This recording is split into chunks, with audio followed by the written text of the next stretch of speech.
야, 이 계집애가 우리를 무시하네? 어디서 감히? 작은 체구의 여성이 조용히 식사를 하고 있는 모습을 보며 건달들이 비웃음을 터뜨렸습니다. 하지만 그들은 몰랐죠. 자신들 앞에 앉아있는 이 평범해 보이는 여성이 누구인지 말입니다. 박소영 중사는 오랜만에 얻은 휴가를 만끽하고 있었습니다. 특전사 부대에서 7년간 복무하며 쌓인 피로를 달래기 위해 고향 근처 작은 식당을 찾았죠. 군복이 아닌 평범한 원피스 차림의 소영은 그저 29살의 평범한 여성으로만 보였습니다. 식당 안은 점심시간이라 꽤 붐볐습니다. 가족 단위 손님들과 직장인들이 삼삼오오 모여 식사를 즐기고 있었죠. 소영은 창가 자리에 앉아 조용히 된장찌개를 먹으며 휴대폰으로 어머니와 메시지를 주고받고 있었습니다. 오랜만에 느끼는 평화로운 일상이었습니다. 그런데 식당 문이 거칠게 열리더니 5명의 남자들이 들어왔습니다. 이들의 등장과 함께 식당 분위기가 순식간에 얼어붙었죠. 손님들은 고개를 숙이고 식사에만 집중하려 했지만 긴장감은 감출 수 없었습니다. 선두의 선 남자는 30대 후반으로 보이는 건장한 체격의 조직 간부였습니다. 목에는 굵은 든목걸이를 걸고 있었고 팔뚝에는 용 문신이 선명하게 드러나 있었죠. 그의 뒤를 따르는 4명의 부하들도 모두 비슷한 차림새였습니다. 이들은 지역에서 나름 이름이 알려진 조직이었습니다. 주변 상가들로부터 보호비를 받으며 세력을 키워온 소규모 조폭 조직이었죠. 특히 이 식당 주인도 이들에게 매달 일정 금액을 지불하고 있는 상황이었습니다. 식당 사장은 이들을 보자마자 얼굴이 굳어졌습니다. 평소보다 일찍 나타난 이들의 방문이 심상치 않다고 느꼈기 때문이죠. 하지만 어쩔 수 없이 억지로 웃음을 지으며 인사했습니다. 소영은 이 모든 상황을 조용히 지켜보고 있었습니다. 군 생활을 통해 다양한 상황을 경험한 그녀는 이들의 정체를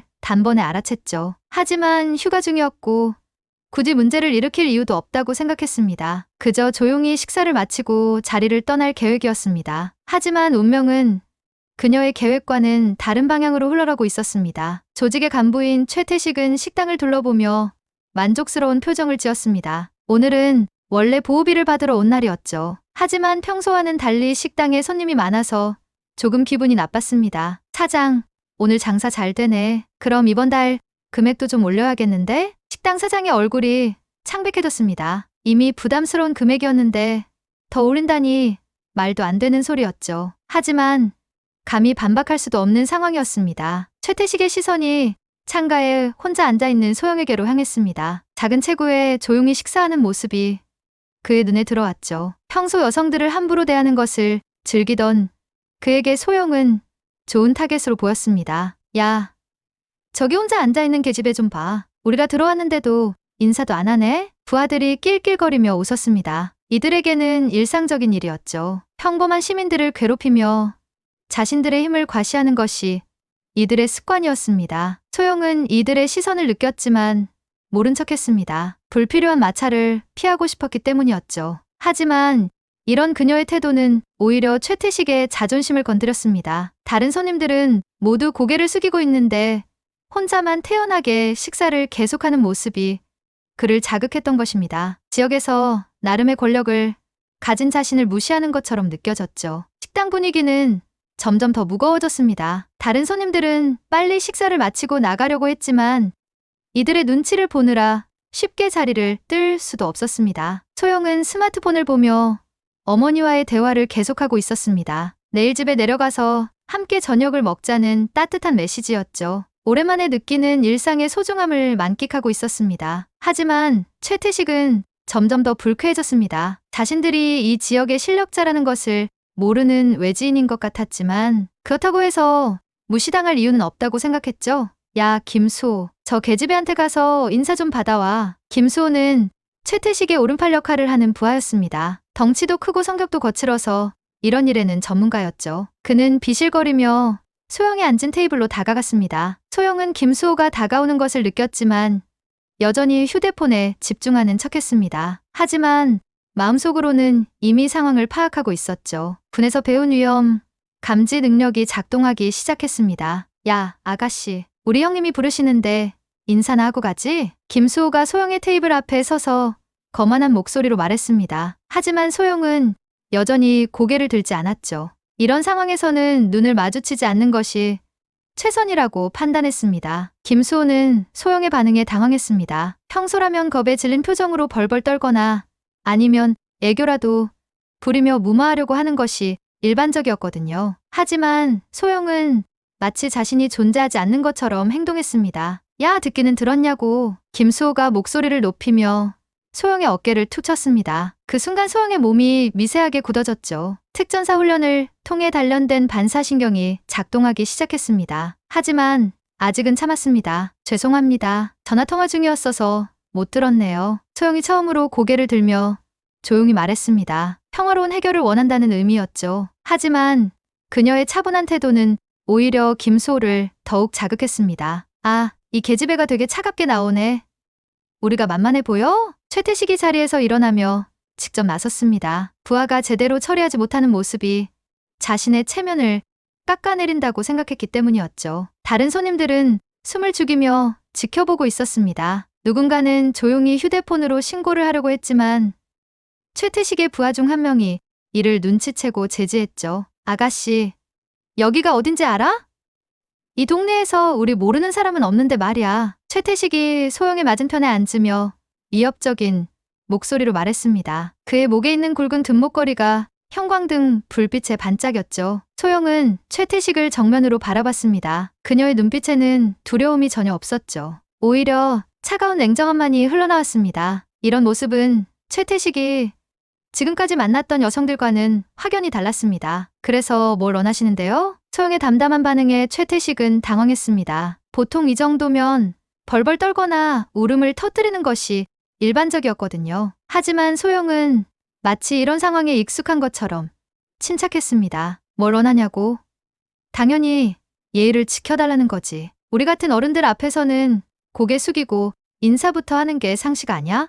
최태식의 목소리가 점점 더 거칠어졌습니다. 자신의 권위에 도전하는 것처럼 느껴져서 참을 수가 없었죠. 아, 이 계집애가 정말 배짱이 좋네. 우리를 완전히 무시하고 있어. 최태식이 비웃으며 부하들을 둘러봤습니다. 부하들도 덩달아 킥킥거리며 웃었죠. 하지만 그들도 소영의 예상치 못한 반응에 내심 당황하고 있었습니다. 김수호가 다시 나섰습니다. 이번에는 더욱 공격적으로 접근했죠. 소영의 볼을 손가락으로 툭툭 치기 시작했습니다. 야, 아가씨, 우리 형님께서 말씀하시는데 대답은 해야지. 그 순간 소영의 표정이 미묘하게 변했습니다. 지금까지 참아왔던 인내심의 한계선이 서서히 다가오고 있었죠. 하지만 여전히 자제하고 있었습니다. 손 치우세요. 마지막 경고입니다. 소영의 목소리는 여전히 차분했지만 그 속에 담긴 위험한 기운을 김수호는 느끼지 못했습니다. 오히려 더욱 우쭐해졌죠. 아니, 이 계집애가 우리한테 경고를 해?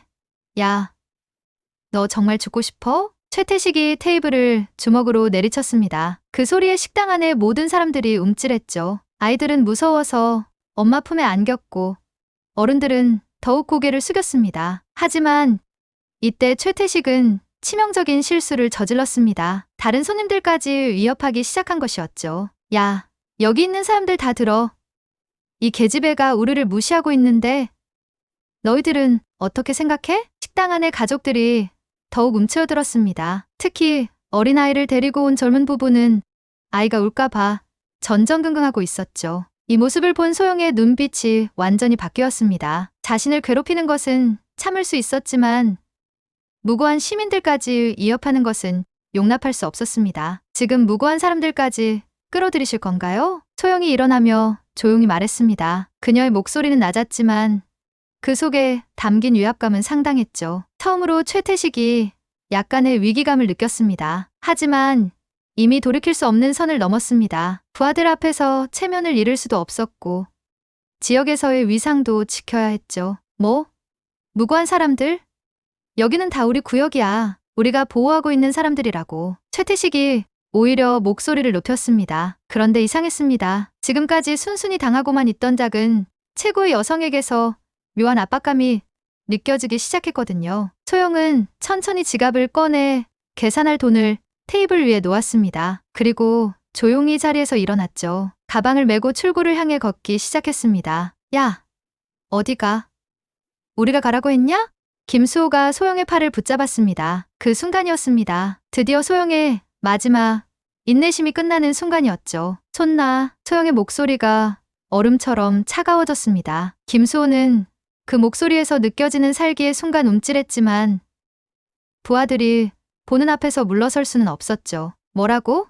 이 계집애가 감히. 김수호가 소영의 팔을 더 세게 붙잡으며 다른 손으로는 그녀의 어깨를 밀치려 했습니다. 하지만 그 순간 놀라운 일이 벌어졌죠. 소영이 번개처럼 빠른 동작으로 김수호의 손목을 잡았습니다. 그리고 정확한 관절 공격으로 그의 팔을 비틀었죠. 김수호가 비명을 지르며 바닥에 무릎을 꿇었습니다. 아그마, 나달라고.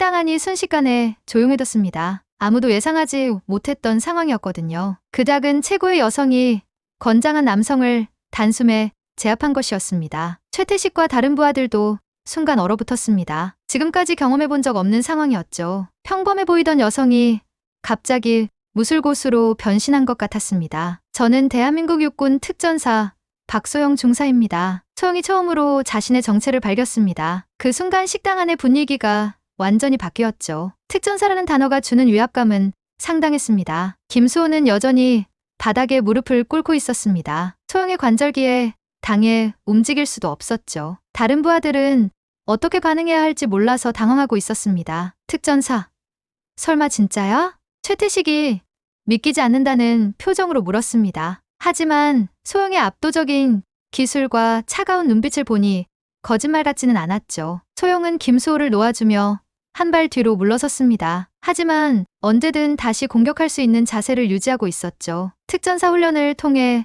몸에 밴 전투 태세였습니다. 여러분이 지금까지 저에게 한 행동들은 모두 폭행과 협박에 해당합니다. 특히 무고한 시민들까지 위협한 것은 더욱 심각한 범죄 행위죠. 소영의 차분하지만 단호한 목소리가 식당 안에 울려 퍼졌습니다. 다른 손님들도 이제야 안심하며 고개를 들기 시작했죠. 최태식은 급격히 변한 상황에 당황했습니다. 평범한 여성을 괴롭히는 것과 현역 특전사와 맞서는 것은 차원이 다른 문제였거든요. 잠깐, 이건 오해야. 우리는 그냥 인사를 하려고. 최태식이 급히 변명하려 했지만 이미 늦었습니다. 소영의 눈빛에는 더 이상의 관용은 없다는 것이 분명히 드러나 있었죠. 오해라고요? 그럼 제보를 친 것도 오해인가요? 다른 손님들을 위협한 것도요? 소영이 한 걸음씩 다가오며 물었습니다. 그녀의 움직임 하나하나에서 전문적인 훈련을 받은 군인의 기운이 풍겨났죠. 최태식의 부하들이 하나둘씩 뒤로 물러나기 시작했습니다. 소영의 압도적인 기세에 눌린 것이었죠. 지금까지 자신들이 상대해왔던 평범한 시민들과는 차원이 다른 상대라는 것을 본능적으로 깨달았습니다. 야, 야들아.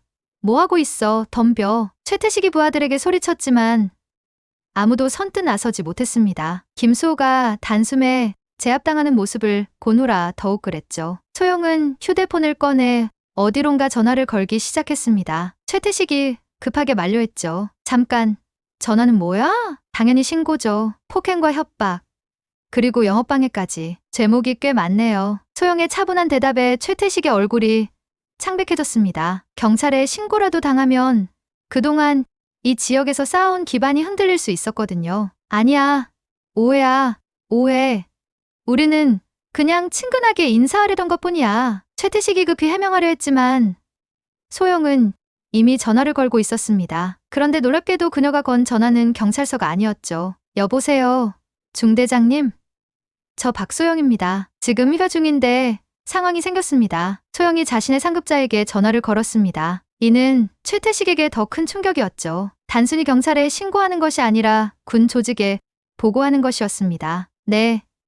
지역 폭력 조직원들이 민간인들을 협박하고 있는 상황입니다. 제가 개입했는데 상부 보고가 필요할 것 같습니다. 소영의 차분한 보고 내용을 들은 최태식은 점점 더 절망적이 되었습니다. 이제 이 문제는 단순한 시비가 아니라 공식적인 사건이 될 가능성이 높았거든요. 전화를 끊은 소영이 최태식을 바라봤습니다. 그녀의 눈빛에는 더 이상 관용이 없었죠. 이제 선택하세요. 조용히 사과하고 물러가거나 아니면 끝까지 가거나. 소영의 최후 통첩에 최태식은 고민에 빠졌습니다. 하지만 지금까지 쌓아온 체면과 조직의 위신을 생각하면 쉽게 물러설 수 없었죠. 야, 특전사든 뭐든 여자는 여자야. 우리가 5명인데 뭐가 무서워. 최태식이 마지막 도박을 걸기로 했습니다. 부하들에게 일제히 공격하라고 신호를 보냈죠. 하지만 이는 그가 저지를 수 있는 최악의 선택이었습니다. 소영의 표정이 완전히 바뀌었습니다. 지금까지 보여준 차분함은 온데간데 없고 순수한 전투자의 눈빛이 드러났죠. 특전사로서의 진짜 모습을 보여줄 때가 온 것입니다. 좋습니다. 그럼 제대로 보여드리죠. 소영이 전투 자세를 취했습니다. 작은 체구에서 뿜어져 나오는 살기는 식당 안의 온도를 급격히 떨어뜨렸죠. 첫 번째로 달래든 것은 김수호였습니다. 아까의 굴욕을 만회하려고 했지만 소영의 상대가 되지 못했죠. 소영은 간단한 발차기로 그의 다리를 걸어 넘어뜨렸습니다. 두 번째 부하가 옆에서 기습하려 했지만 소영은 이미 그의 움직임을 예측하고 있었습니다. 특전사 훈련에서 배운 근접전 투술이 완벽하게 발휘되었죠. 연속으로 두 명이 바닥에 쓰러지자 나머지 부하들이 주춤했습니다. 하지만 최태식의 다그침에 어쩔 수 없이 함께 달려들었죠. 소영은 침착하게 상황을 판단했습니다. 좁은 식당 안에서 5명을 상대하는 것은 쉽지 않았지만 그녀에게는 충분한 실력이 있었죠. 7년간의 특전사 훈련이 헛되지 않았습니다. 세 번째 부하가 의자를 들고 덤벼들었지만 소영은 재빠르게 피하며 그의 손목을 쳤습니다. 의자가 바닥에 떨어지며 큰 소리를 냈죠. 그만해, 그만하라고. 식당 사장이 공포에 질린 목소리로 외쳤지만 이미 상황은 통제를 벗어났습니다. 최태식은 자신의 판단이 얼마나 잘못되었는지 깨닫기 시작했죠. 소영은 네 번째 부하를 간단한 관절기로 제압했습니다. 그리고 마지막으로 남은 최태식을 똑바로 바라봤죠. 그녀의 눈빛에는 더 이상 망설임이 없었습니다. 이제 당신 차례네요. 최태식은 뒤로 물러서며 손을 들었습니다. 부하들이 모두 제압당하는 모습을 본 후라 더 이상 대항할 의지가 사라졌거든요. 항복이야.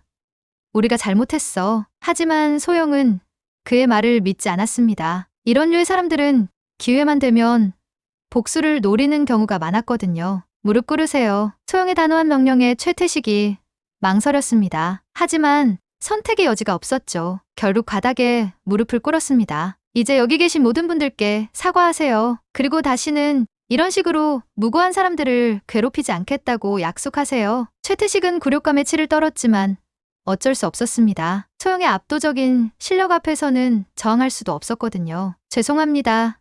정말 죄송합니다. 최태식과 부하들이 일제히 고개를 숙이며 사과했습니다. 그 모습을 본 다른 손님들은 안도의 한숨을 내쉬었죠. 이때 식당 밖에서 사이렌 소리가 들려왔습니다. 누군가 신고를 한 모양이었죠. 경찰들이 식당으로 들어오는 모습이 보였습니다. 소영은 조용히 자신의 신분증을 꺼내 준비했습니다. 이제 공식적인 처리 절차가 시작될 것이었죠. 경찰들이 식당에 들어오자 소영이 차분하게 상황을 설명했습니다. 자신의 신분을 밝히고 사건의 전말을 상세히 보고했죠. 다른 손님들도 증언에 나섰습니다. 이분이 우리를 구해주셨어요. 저 사람들이 무섭게 협박하고 있었거든요. 젊은 부부가 감사의 마음을 전했습니다. 어린아이를 데리고 있던 터라 더욱 무서웠다고 했죠. 최태식과 부하들은 경찰서로 연행되었습니다. 폭행과 협박, 영업방해 등 여러 죄목이 적용될 예정이었죠. 특히 현역 군인에게 폭행을 가한 것은 더욱 중한 죄가 될 것이었습니다. 식당 사장은 소영에게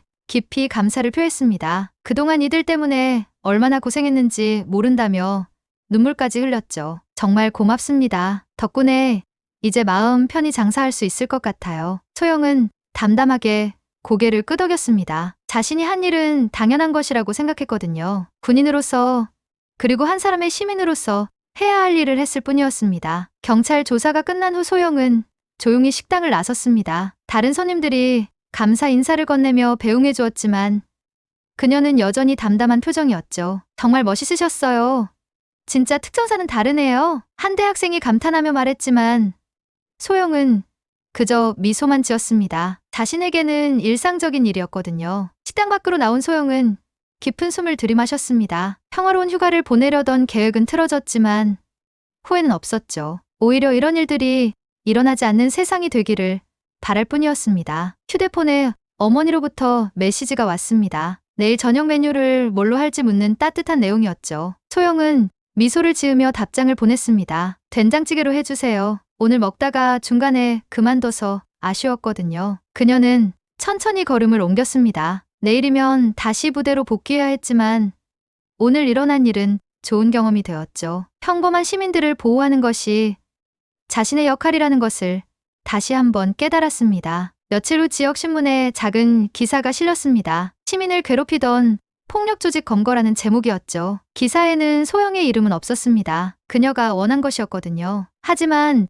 지역 주민들 사이에서는 이 일이 회자되었습니다. 작은 체구의 여성이 조폭들을 혼자서 제압했다는 이야기가 전설처럼 퍼져나갔죠. 최태식과 부하들은 결국 실형을 선고받았습니다. 그동안 저질렀던 다른 범죄들까지 밝혀져서 더욱 무거운 처벌을 받게 되었죠. 지역 상인들은 이제야 마음 편히 장사할 수 있게 되었습니다. 소영은 부대로 복귀한 후에도 이 일에 대해 많이 이야기하지 않았습니다. 동료들이 물어봐도 간단히 넘어갔죠. 그녀에게는 정말 일상적인 일이었기 때문입니다. 진정한 강자는 자신의 힘을 과시하지 않습니다. 필요할 때만 사용하고 그 후에는 조용히 자신의 자리로 돌아가죠. 소영이 보여준 것은 바로 그런 진짜 강자의 모습이었습니다. 오늘 이 이야기를 통해 우리는 진정한 용기가 무엇인지 배울 수 있었습니다. 평범해 보이는 외모 뒤에 숨겨진 강인한 정신력과 약자를 보호하려는 마음이야말로 진정한 힘이 아닐까요? 여러분의 소중한 댓글과 구독, 좋아요는 더 좋은 이야기를 전해드리는 큰 힘이 됩니다. 다음에도 더욱 감동적인 이야기로 찾아뵙겠습니다. 감사합니다.